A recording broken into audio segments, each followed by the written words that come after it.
Napakagandang panoorin itong natuklasan ni Katresor Hantero sa loob ng bato, no? May space siyang natuklasan sa loob mismo ng bato. Sigurado may kayamanan siguro itong loob ng bato na kanyang nalitik, no?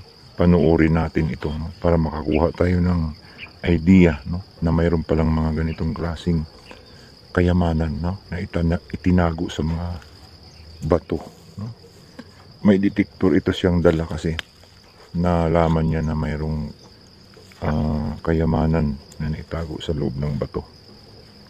Para naman itong banga, no? Kasi mayroon siyang parang butas at parang lumang banga siguro ito, antigong banga, no?